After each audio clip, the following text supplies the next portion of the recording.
朋友们好，欢迎回到江风世界。大家都知道一件事，江泽民是包子的大贵人。从厦门到福州，从浙江到上海，这条升官路上每一个关键的岔路口都有江泽民的手在背后推了一把。2007年17大更是江派全力操盘，硬生生把他送上了王储之位。可以说没有江泽民就没有后来中南海里做的那个人。但是很少有人知道另一面，江泽民为什么要这样帮他。政治从来不做慈善，在中南海的游戏规则里，每一份提拔背后都有一笔账。江泽民帮了他，是因为他先帮了江泽民，而且那个忙不是一般的忙，是救命的忙。在江泽民仕途最危险的时刻，一个33岁的厦门副市长用一通电话200万块钱和一个中国最红的女演员把江泽民从悬崖边上拉了回来。那个女演员就是刘晓庆。这个故事发生在1986年，那一年包子还只是一个没有任何人看得上眼的地方小官，住在鼓浪屿的别墅里，管着文教和体育这种没什么油水的摊子，每天搭渡轮上下班。而刘晓庆呢，是全中国最红的女人，邓小平家的座上客，走到哪里都是镁光灯。这两个人怎么会扯到一起？中间牵线的是江泽民那张管不住的嘴。80年代的北京政坛有一条不成文的规矩，你的仕途好不好，不看工作报告写得多漂亮，看你能不能进邓小平家的门。老爷子住在米粮库胡同的四合院里，晚年就好2件事，打桥牌、看电影。能坐进他客厅的人基本上就是中共政坛的预备队名单。刘晓庆是邓家的常客，不是他懂政治，是邓家上下都喜欢他。他演的电影老爷子爱看，人又大方泼辣，去了就给邓家人讲笑话说段子，逗得全家都高兴。在那个年头，刘晓庆在全中国的知名度大概相当于把今天所有流量女星绑在一起再乘以2。江泽民呢，是上海市长，正卯足了劲往上爬，每次进京都要去邓府拜码头，随身带长海县的海参和皱纹盘报，一边送一边吹，邓公啊，大连的高尔夫球场您什么时候去住几天？老爷子不置可否，但江泽民能进门坐下就已经是天大的面子了。问题就出在这里，有几次江泽民在邓府碰上了刘晓庆，他戴着那副黑框眼镜，圆脸堆笑，一见到美女就管不住自己的嘴，在言语中不断撩拨暗示，以为自己很幽默。刘晓庆是什么人？影坛闯荡10几年的女汉子，什么场面没见过？她倒不是怕，而是觉得这个上海人太不识趣。你在邓公家里调戏邓公喜欢的女人，你脑袋是不是被门夹了？这事儿传到了邓小平耳朵里，老爷子什么话都没说。但从那以后，江泽民再去邓府，门卫客客气气的，首长今天不方便，再去还是不方便，一连几个月门都进不去。在中南海的游戏规则里，进不了邓公的门，基本上等于政治判了死刑。江泽民要是就这么被晾在门外，上海市委书记就别想了，搞不好连市长的位子都坐不稳。江泽民急得像热锅上的蚂蚁，找到了他的大管家曾庆红。2个人在办公室里抽了半包烟，把能想到的关系全捋了一遍。最后曾庆红冒出一句话，要不去找厦门那个年轻人试试。曾庆红想到他不是因为他有多大本事，而是因为他手里有2样东西。第一，他是聂卫平的发小，而聂卫平是邓小平的桥牌搭子，有通天的路子。第二，他在厦门有一个有钱的离谱的邻居，姓赖。这个年轻人就是当时33岁的厦门副市长，后来坐上龙椅的那位。接到江泽民的请求时，包子正在鼓浪屿的别墅里百无聊赖地翻报纸。他在厦门的日子说不上好也说不上坏，管着文教和体育，不是核心权力部门，也没什么人巴结他。每天搭渡轮上班，下了班在公园里跑跑步，偶尔和邻居赖昌星聊聊天。在厦门的官场里，他就是一个透明人。北京来的太子党，下来镀金，早晚是要走的。但这个人有一种本能，他能在第一时间嗅出一件事的政治价值。江泽民的求助信号传到他耳朵里的时候，他脑子里转的不是怎么帮忙，而是这件事对我有什么用。他算了一笔账，江泽民是上海市长，是中共政坛上炙手可热的人物，如果能帮他过这一关，江泽民欠我一个天大的人情。在中共体制里，一个市长级别的人情顶得上10年的苦干。问题是怎么帮？邓小平为什么生江泽民的气？因为刘晓庆。那解铃还须系铃人，要解这个套就得从刘晓庆身上下手。如果能让刘晓庆在邓小平面前替江泽民说几句好话，这扇门就重新开了。但刘晓庆凭什么帮你？你一个厦门副市长，人家是全国第一女星，邓家的座上客，你算老几？所以他做了一件很聪明的事，他没有急着去见刘晓庆，而是先钻进了图书馆。这里要插一句背景，包子这个人的学历一直是他心里的一根刺。1975年，他以工农兵学员的身份进了清华大学化学系，听起来很光鲜，但他入学前初中都没毕业。开学第一天数学摸底考试，他把1/3加1/5达成了2/8，全班哄堂大笑。但他有一个别人没有的本事，死记硬背的速度快得惊人。同桌陈希就是后来的中组部部长，花1个晚上教他分数运算，第2天他就做对了。老师都说这小子底子差，但记性好的吓人，所以他的策略是先用最短的时间把电影理论背下来，然后装成一个懂艺术的人去接近刘晓庆。你要跟全中国最懂表演的女人打交道，张口闭口聊招商引资，人家会拿正眼看你吗？他从图书馆借了20本音乐和电影理论的书，花了几天时间把斯坦尼斯拉夫斯基体系、布莱希特体系、梅兰芳表演体系的核心概念全背了个滚瓜烂熟，用的是他从赖昌星那里学来的偏门记忆法，把关键词编成顺口溜，反复念，直到刻进脑子里。准备工作做完，他飞到北京，找到了当时的歌坛教母李谷一，请他帮忙引荐刘晓庆。在李谷一家里，他口若悬河，从斯坦尼的情感记忆聊到布莱希特的监离效果，再聊到梅兰芳的虚拟表演。李谷一和他的学生彭丽媛，对，就是后来的第一夫人，这是2人第一次见面，都被这个懂艺术的副市长唬得一愣一愣的。李谷一答应牵线了，好了，一切就绪，下一步登门见刘晓庆。刘晓庆住在北京和平里民族出版社的宿舍楼里，开门的是他本人，粉色衬衣，白色牛仔裤，头发随意扎在脑后。30出头的刘晓庆五官精致，眼神里带着一股子不服输的狠劲儿。他打量了一下门口这个1.8米的高个子，皮肤白净，穿着整洁，没有官场上那种油腻气。李谷一跟在后面介绍，小庆，这位是厦门的副市长，清华毕业的，特别懂艺术。接下来的半个小时就是一场教科书级别的政治忽悠。包子把他恶补的那一套电影理论全搬了出来。斯坦尼是怎么看演员的情感体验的？布莱希特为什么强调观众不能入戏太深？梅兰芳体系和前2者有什么本质区别？他讲的绘声绘色，旁征博引，好像研究了一辈子表演艺术。刘晓庆听得入了迷，他在圈子里待了10几年，见过的官员没有1000也有800，还从来没碰到过一个能跟他聊这些的。他的好感就在这半个小时里建立起来了，然后话题转到了正事上。那段时间，刘晓庆正为一件事焦头烂额。谢晋导演的电影《芙蓉镇》正在筹拍，她是女主角，姜文演男主角，剧本一流，阵容顶级，但有一个致命问题，没钱。《芙蓉镇》改编自古华的茅盾文学奖同名小说，讲的是文革中一个普通女人被政治运动碾碎的故事。女主角只因为卖米豆腐赚了几个钱，就被扣上新富农的帽子，被批斗，被扫街，丈夫被逼死。这个故事对于包子来说，简直就是他自己家庭的翻版。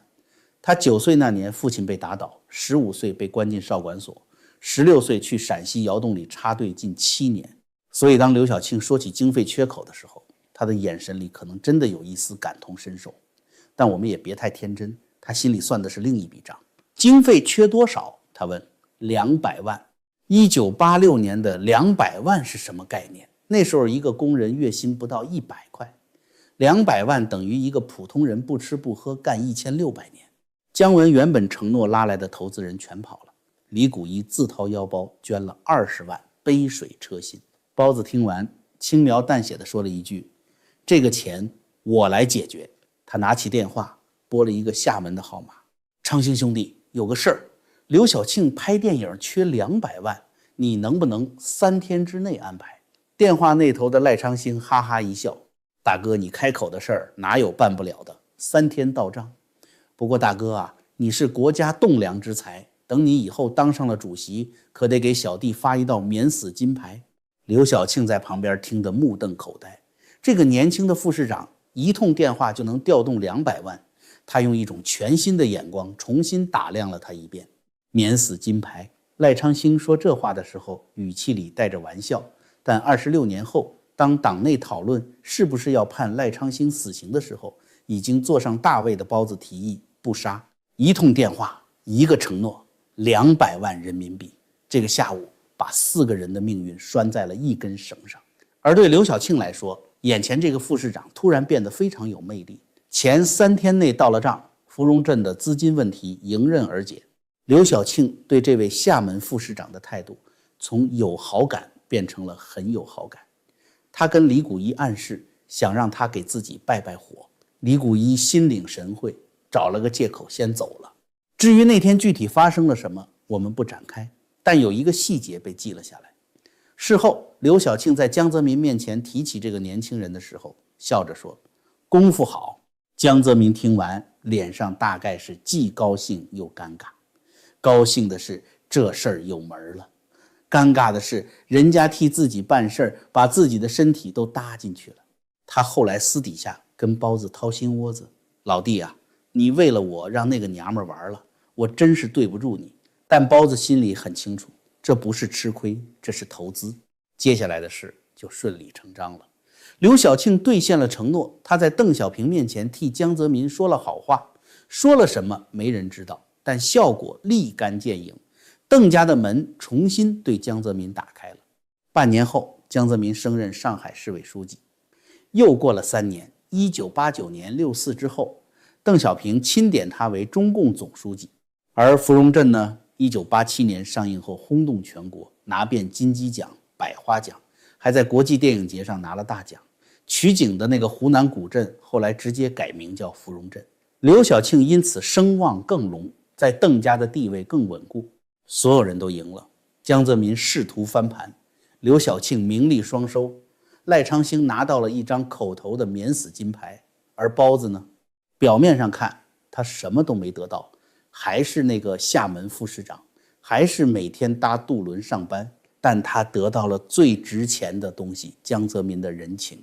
这笔人情在接下来的20年里以各种方式被兑现了，从福州到浙江，从上海到中南海，每一步都有江泽民的影子。可以这么说，1986年和平里的那个下午，是他整个政治生涯的第一桶金，不是钱的第一桶金，是人脉的第一桶金。为了让大家更清楚地看懂包子的路数，有必要说说同一时期另一个红二代在干什么。1986年，薄熙来在大连金县当县长，和包子一样，也是太子党，也是被老爹安排下基层的，但2个人的风格是天壤之别。薄熙来到了金县，干的第一件事是什么？拜访黑老大。当时还是记者的姜维平先生，在他的书里记载了一个惊人的细节：薄熙来主动去拜访了一个叫邹显维的人，外号虎豹，刚从监狱放出来，身上还背着命案，纠集了一批两劳释放人员，四处收保护费，连公安局都不敢惹。薄熙来自己在文革期间因盗窃罪蹲过7年大牢，深知这种人的用处，两人一拍即合，结为铁哥们。他控制手下的方式更绝，副县长孙广田在洗浴中心嫖娼，被派出所抓了个正着。孙掏出工作证拍在桌上，老子是副县长，民警不买账，副县长也不行。孙广田一个电话打给薄熙来，薄丢下正在开的会，飞车赶到，把孙保了出来，还撒谎说是自己派他去查案的。从此孙广田对薄死心塌地，后来官至公安局长兼副市长。薄熙来信奉的是监狱法则，他跟手下说过一句话：社会就是一个扩大的监狱，谁的拳头大，谁就是老大。他靠暴力、黑道和抓把柄来建立权力。而包子呢，他靠的是一通电话、200万块钱和一个女演员的身体，没有打人，没有骂人，甚至没有威胁任何人。他用金钱解决问题，用美色润滑关系，用替大佬办脏事来积累政治资本。后来民间有一首顺口溜评价他的为官之道：搞定就是稳定，摆平就是水准，无视就是本事，妥协就是和谐。1986年的这场交易，就是他33岁时第一次把这套基本功搬上了大舞台。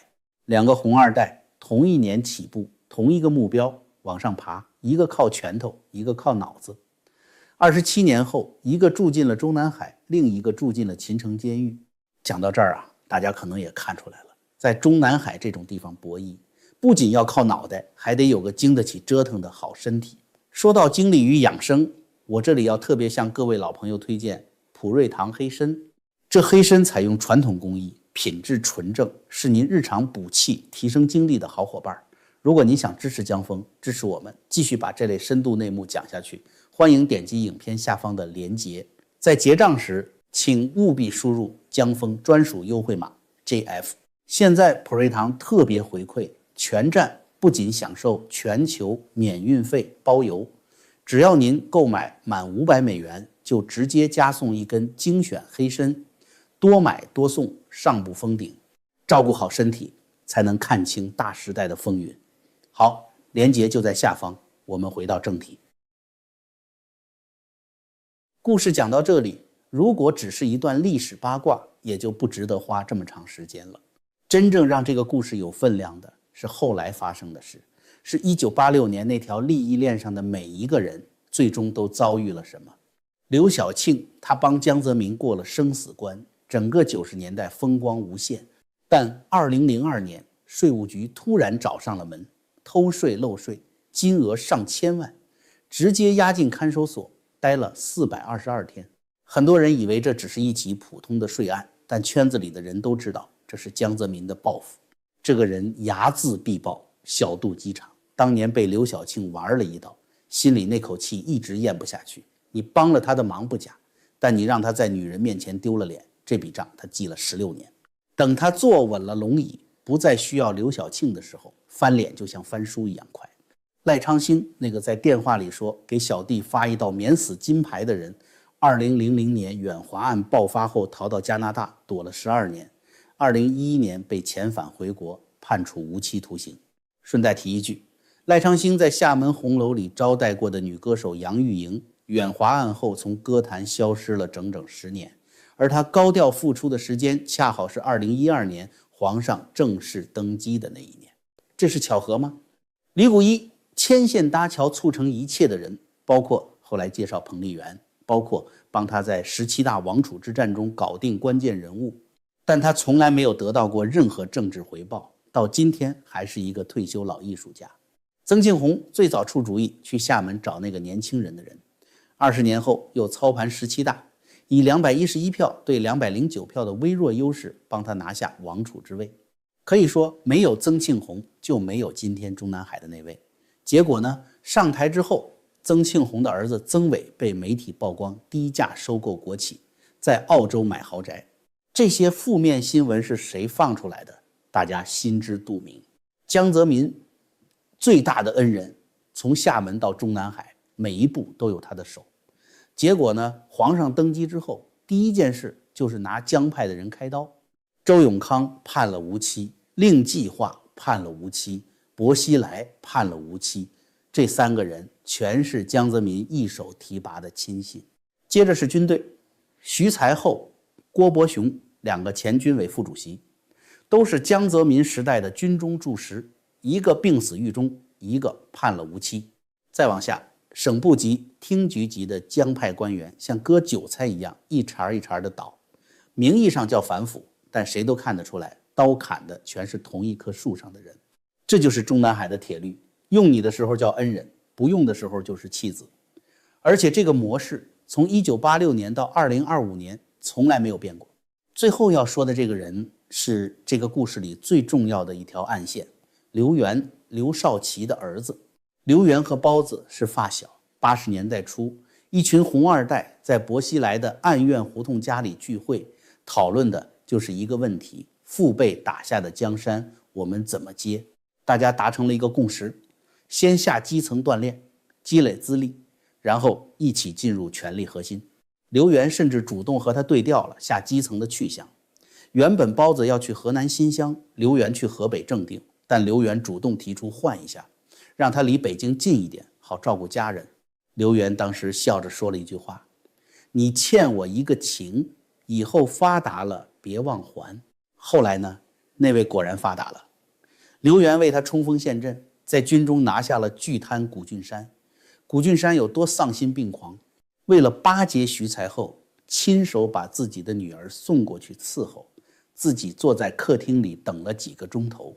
刘源把这件事捅了出来，掀起军队反腐风暴，替他拿下了徐才厚、郭伯雄2只大老虎。没有刘源的冲锋，皇上的军权到不了手。但2015年回报来了，连一个副国级的政协副主席都不给，直接让刘源裸退。当年那个说你欠我一个情的人，被一脚踢进了全国人大的冷板凳。然而故事没完，2023年底开始，刘源反击了。他以瞿秋白狱中绝笔的题目多余的话上书中央，公开主张军队国家化，取消听党指挥。2025年军报连发8篇评论文章，篇篇影射封妻荫子，效忠个人，搞家天下，字字不点名，句句在打脸。历史上每一个过河拆桥的人，最后都面临同一个困境。当你把所有有能力的人全部清洗掉之后，留在你身边的只剩下没本事、只会拍马屁的人。这就是为什么今天火箭军将领集体落马，经济一塌糊涂，外交四面楚歌。不是时代抛弃了他，是他亲手把自己的路堵死了。好了，朋友们，今天的故事就讲到这儿。包子靠这场交易和江泽民建立了一辈子的同盟，但在同一时期，另一个红二代薄熙来也在磨刀。2个人后来在2013年的秦城监狱见了面，那场对话的内容比今天讲的还要劲爆。下期我们接着讲。如果您觉得今天有收获，帮忙点个赞，转发给您的朋友，订阅频道，打开小铃铛，这样不会错过下一期。